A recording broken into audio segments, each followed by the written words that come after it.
네, 반갑습니다. 경자입니다. 아직 3월 공모주를 정리해서 말씀을 드리지 않았지만 다음 주에 창략하는 종목이 있습니다. 바로 오상 헬스케어라는 종목인데요. 증권 신고서를 읽다 보니까 다른 공모주보다 말씀드리고 싶은 내용이 조금 많더라고요.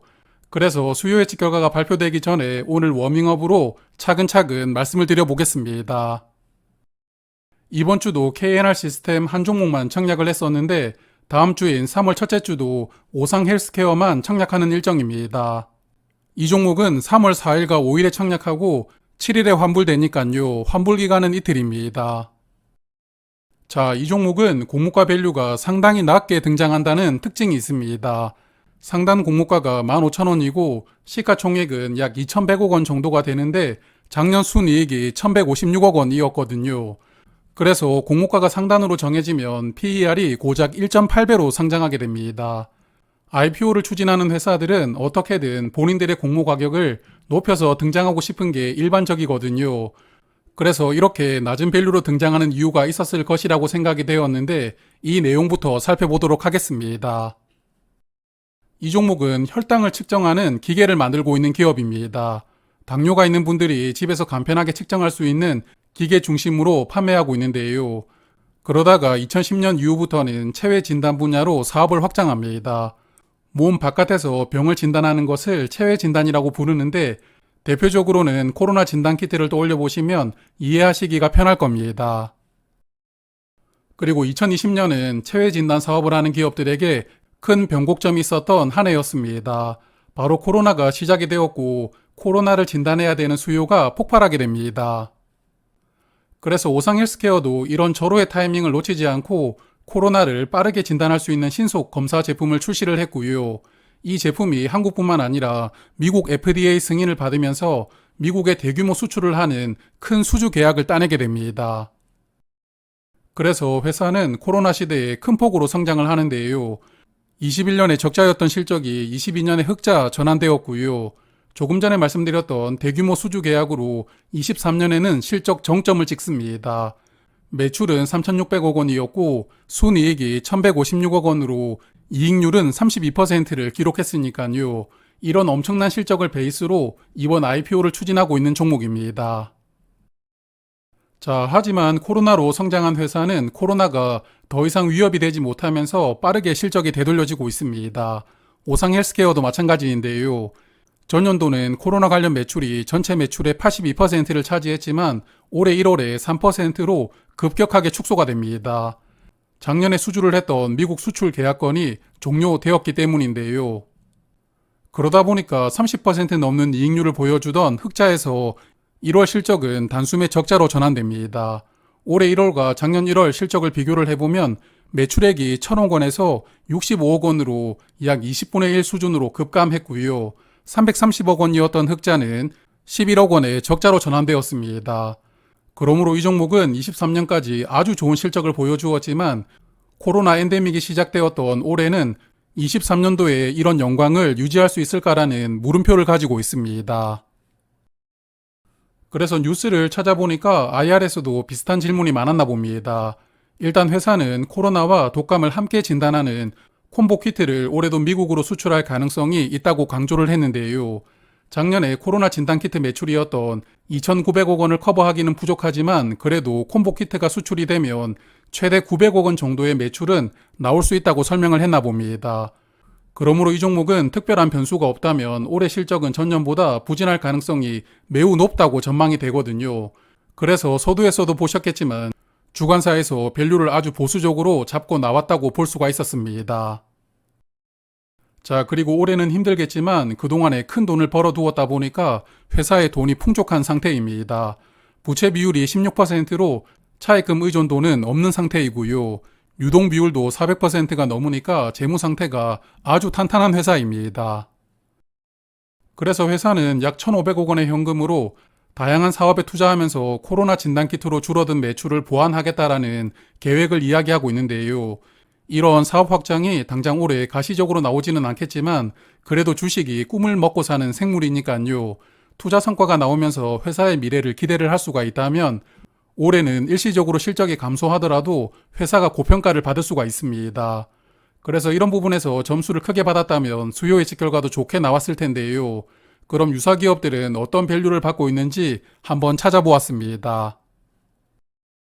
진단키트 사업을 하는 종목은 많지만 대표적으로 떠오르는 회사는 SD바이오센서와 시젠이라고 생각합니다. SD바이오센서는 아직 23년 실적을 발표를 하지 않았지만 컨센 기준으로 보니까 약 4천억 원의 적자가 예상되고 있었습니다. 그리고 시젠은 23년도 순이익이 5억 원이라고 공시를 했더라고요. 그래서 두 종목도 엔데믹이 시작되면서 실적은 급락을 했지만 그래도 시가총액은 1조 원 이상을 유지하고 있으니까요. 현재보다는 미래를 기대하면서 1조 원 이상의 밸류로 적용을 받고 있다고 보였습니다. 자, 그래서 이익으로 비교를 해보는 PER은 비교를 해볼 수가 없고 매출액으로 비교하는 PSR을 적용을 해보았는데요. SD바이오센서는 컨센 기준 매출액으로 PSR은 2.3배 정도가 되고 시젠이 3.6배 정도로 밸류가 형성되어 있습니다. 오상 헬스케어는 23년 실적 기준으로 PSR이 0.6배인데요.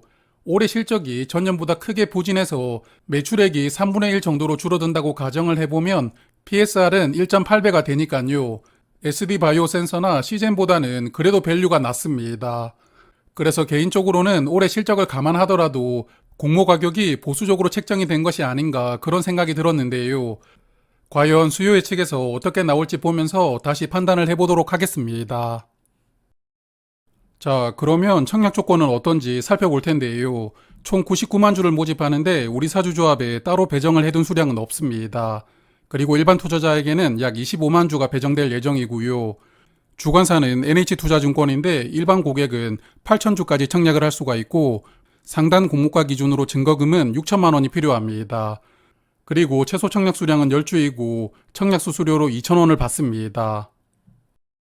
그리고 상장일에는 528만 주가 유통될 수가 있습니다.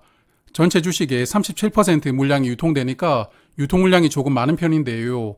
유통 물량 구성을 보면 기존 주주가 30% 정도 물량을 보유하고 있으면서 유통 물량 대부분을 차지하고 있습니다.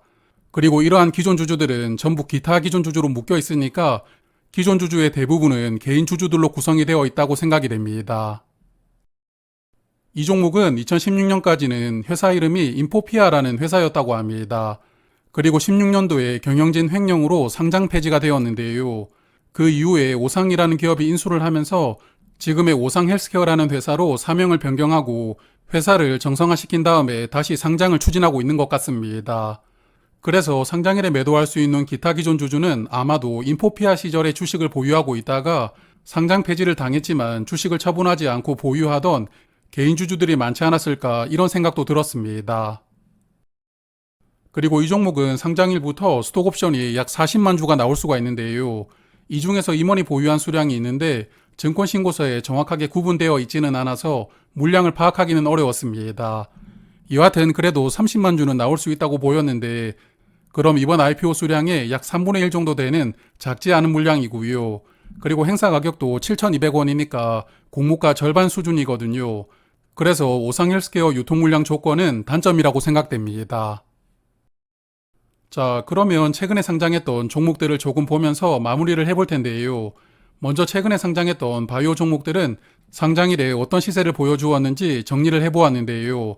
최근 5종목을 보면 시초가 기준으로 손해를 주었던 종목은 없었습니다. 그나마 큐리옥스 바이오가 시초가가 공모가로 출발을 했지만 그래도 장중에 큰 상승이 나왔었고요. 그리고 장중 고가 기준으로 보면 5종목 중에 3종목은 공모가 2배 이상 주가가 올라갔으니까 괜찮은 시세가 나왔습니다. 그래도 다른 섹터와 비교를 해보면 바이오 섹터는 수요 예측에서 여전히 기관 투자자들에게 적극적인 선택을 받지 못하고 있고요. 상장일에도 조금 저조한 시세를 보여주는 종목이 많았다고 볼 수가 있었습니다. 그리고 어제 상장했던 APR은 실망스러운 흐름이 나왔는데요. 시초 가격도 78%만 상승해서 출발을 했고 장중에 공모가 2배 이상 올라가지 못하고 주가가 내려왔습니다. 그래서 E8와 APR은 두 종목 연속 공모가 2배 이상 올라가지 못하는 저조한 시세가 나왔는데요. 특히나 APR은 수요 예측 결과도 좋았지만 상장일에 저조한 성적을 보여주었으니까 뜨거웠던 시장 흐름이 조금씩은 차분해지는 시기로 진입하는 것이라고도 생각이 들었습니다. 그래서 3월 청약은 이런 분위기도 고려를 해보시면 좋을 것 같습니다. 오상 헬스케어는 내일 수요 예측 결과가 발표가 됩니다. 오늘 회사에 대해서는 어느 정도 말씀을 드렸으니까 내일 수요 예측 결과가 나오면 결과 중심으로 간단하게 정리를 해보도록 하겠습니다. 고맙습니다.